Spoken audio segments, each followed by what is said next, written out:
Hello everyone, and we've got an original creature here today, part of my new line of creatures that are based on artwork that I find. And so these are art creatures, and this artwork right here, the Blood Dragon by Art of Nemo, you will be able to find a link in the description to where you can find this, was the inspiration for the Blood Dragon, which is this week's creature. So let's check it out. Blood Dragon. Erroneously thought to be vampiric in nature, blood dragons are associated with the darker inclinations of predation and the consumption of blood. While more humanoid in nature, few dragons embody a beast so well. Consummate hunters, blood dragons live for the thrill of sport, pitting themselves against the strongest and most evasive of prey. They collect trophies of their kills and savor blood like vintage wine. Despite this grisly attribute, blood dragons rarely align with other blood-drinking creatures. A combination of greed and snobbery about the finer points of blood makes them hard for those that actually require its consumption to mesh well with. So what I don't have here, things that I've thought about, is that they don't require the consumption of blood. They can eat normal things like any other dragon. They just really like it. And that they are linked to sort of like the dark mind, the dark ego, and things like that. They're very hedonistic creatures, but not inherently sort of evil or unholy.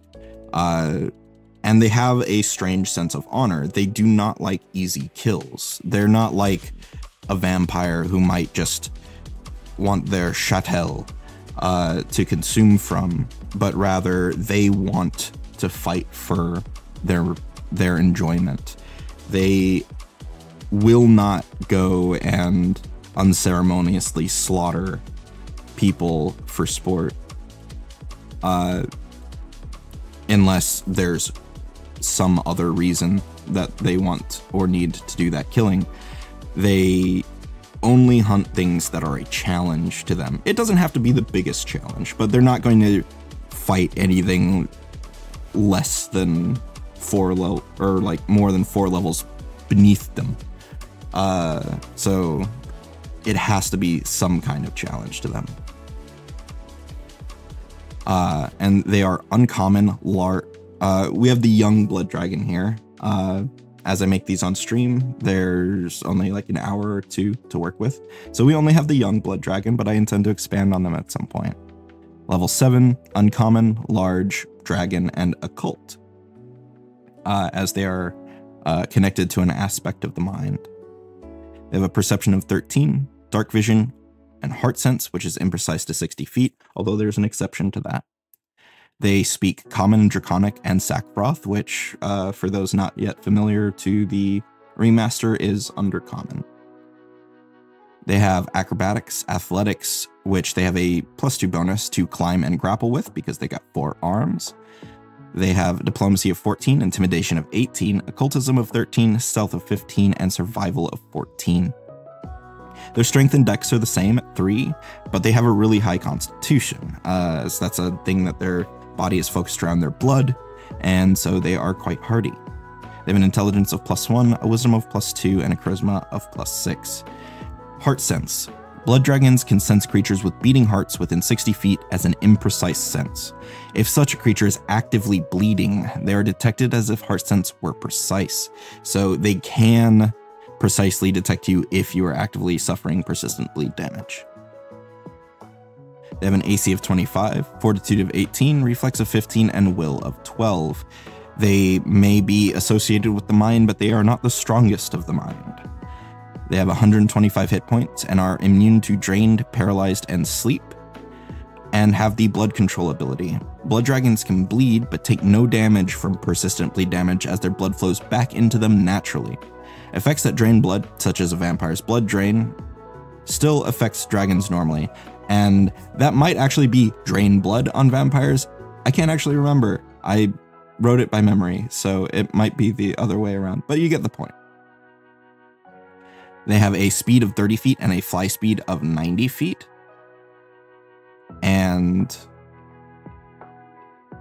they have a jaws, claws, and tail strikes.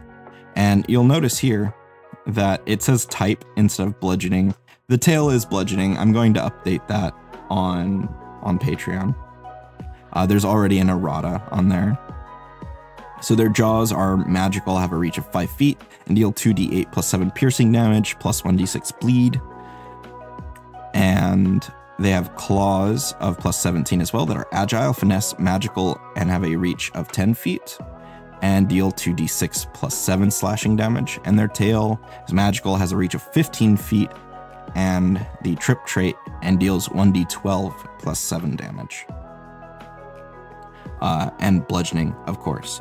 They have some innate spells that are occult, of course. And this is where you might notice they don't have a defensive reaction. This is where the defensive reactions are. So they have Blood Vendetta at 4th rank once. They have a Blood Spray Curse at 4th rank once. At 2nd rank, they have Horrifying Blood Loss and Blood Vendetta 3 times. And they have the Warp Step Cantrip. They are hunters, and they can be scary. They're the dragon that goes bump in the night. So they're very fast. They make you bleed a lot. And both Blood Spray Curse and Horrifying Blood Loss, Horrifying Blood Loss is from an AP. You could cut this spell or replace it if you want to, but the spell is on Archives of Nethys, so it's accessible. They have the Call the Blood ability, which is occult. They call out to the blood of others. The dragon can make it sing or scream. Every creature with enemy creatures within 30 feet or within a 30-foot emanation must attempt a DC 25 Fortitude save. Ally creatures in the area immediately gain a flat check to end any persistent bleed damage with a DC of 10. So if you happen to fall into that niche of where you can force an ally to treat you, or force an enemy to treat you as an ally, it's actually a really good counter to some of their abilities if they use Call the Blood. But they have a critical success effect of because the creature is unaffected and immune to Call of the Blood for 1 minute. On a success, they are sickened 1 until the end of their turn, so they don't have to spend an action, it will go away. On a failure, they become sickened 1, and its sicken penalty applies to flat checks to end persistent bleed damage, so it makes it harder to stop bleeding. And the critical failure is the same, except the creature is sickened 2.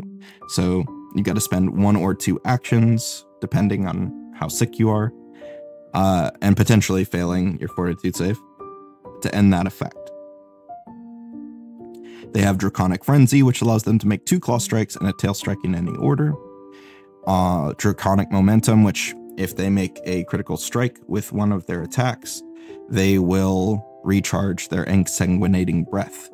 Speaking of Exsanguinating Breath, the dragon breathes out a crimson mist in a 30-foot cone and swiftly inhales it back in, drawing blood back with it.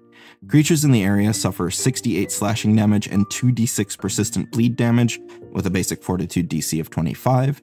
For each creature already suffering persistent bleed damage, the dragon gains 5 temporary hit points. The dragon may not use Exsanguinating Breath again for 1d4 rounds. And this, of course, is the martial version of the dragon, as dragons are by default martial, and then have a spellcaster expansion. And I've got that up here. Blood Dragon Spellcasters. For the Young Blood Dragon, they have Occult Prepared Spells, DC 25 with an attack of plus 18. They have Haste and Paralyze at 3rd rank, Invisibility, Phantasmal Treasure, and Stupefy at 2nd. Enfeeble, Fear, and Sleep at 1st, and their 4th rank cantrips are Detect Magic, Eat Fire, Haunting Hymn, Shield, and Void Warp. So let me know what you think of the Blood Dragon. Go check out The Art of Nemo for more awesome artwork like this. And let me know what you think in the comments below. Like, subscribe, all that jazz. And if you want to see this creature as well as any other creatures that I've made this way, go check out my Patreon. The link will be in the description below. And it's all 100% free, though I do really appreciate anyone who supports me. Until next time, peace.